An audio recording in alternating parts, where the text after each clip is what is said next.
The political भाव के video देखने के लिए हमारे यूट्यूब चैनल को सब्सक्राइब करें और नोटिफिकेशन पाने के लिए बेल आइकन को प्रेस करें। चीन लगातार दुनिया के सामने यह दावा कर रहा है कि कोरोना वायरस अब उसके यहाँ से हमेशा के लिए जा चुका है और लोग इसकी खुशियाँ मना रहे हैं।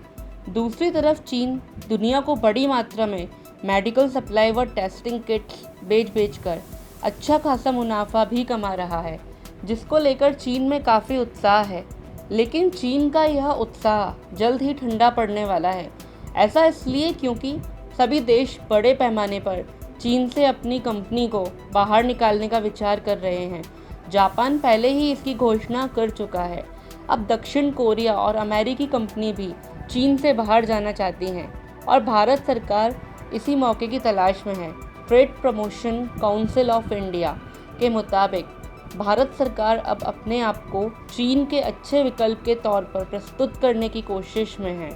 भारत सरकार लगातार उच्च स्तरीय बैठकें कर यह सुनिश्चित कर रही है कि पूर्वी एशियाई देशों में उमड़े चीन विरोधी गुस्से को कैसे अपने फ़ायदे में इस्तेमाल किया जाए।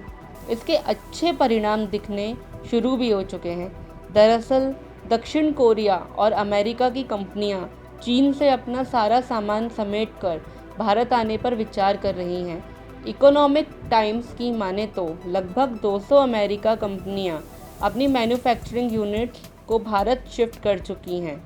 US India strategic and partnership के अध्यक्ष मुकेश अघी के मुताबिक अमेरिका की कंपनियां लगातार इस मामले पर मंथन कर रही हैं कि कैसे भारत में निवेश कर भारत को चीन के समक्ष एक अच्छे विकल्प के तौर पर उबारा जा सकता है।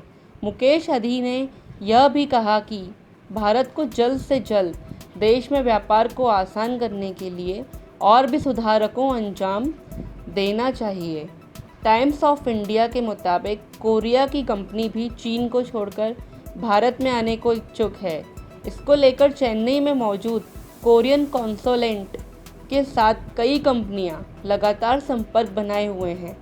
कोरियन कॉन्सुलेट के डिप्टी काउंसिल जनरल यपली के मुताबिक भारत सरकार चाहती है कि POCSO Hyundai steel Andhra Pradesh में अपनी फैक्ट्री लगाएं। सूत्रों के मुताबिक उन्हें 5000 एकड़ भूमि और पार्ट कनेक्टिविटी चाहिए। ली के मुताबिक और भी कई कोरिया कंपनियां जल्द से जल्द भारत आना चाहती हैं, लेकिन वुहान वायरस की वजह से कुछ देरी हो सकती है।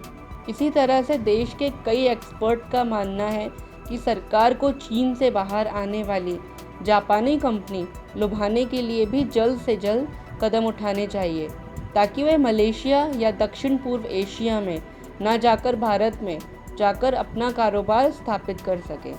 कुल मिलाकर अभी सभी देश चीन को सबक सिखाने के मूड में हैं। इसके चलते चीन में मौजूद सभी कंपनियां को ये आभास हो चुका है कि उनका चीन से जल्द बाहर निकलना ही सही रहेगा। अभी कुछ दिनों पहले ही भारत के प्रधानमंत्री श्री नरेंद्र मोदी और जापान के पीएम शिंजो अबे के बीच फ़ोन पर बातचीत हुई थी। इसमें दोनों देशों के बीच कोविड-19 में आर्थिक सहयोग बढ़ाने पर चर्चा हुई थी। बता दें कि चीन में काम करने वाले जापानी कंपनियों को वहां से अपना बोरिया बिस्तर समेटकर जापान में उत्पादन शुरू करने के लिए आबे सरकार ने $2 अरब का फंड दिया है। जापान ने चीन से बाहर किसी अन्य देश में जाकर उत्पादन करने पर उन जापानी कंपनियों को $21.5 करोड़ की सहायता का प्रस्ताव रखा है।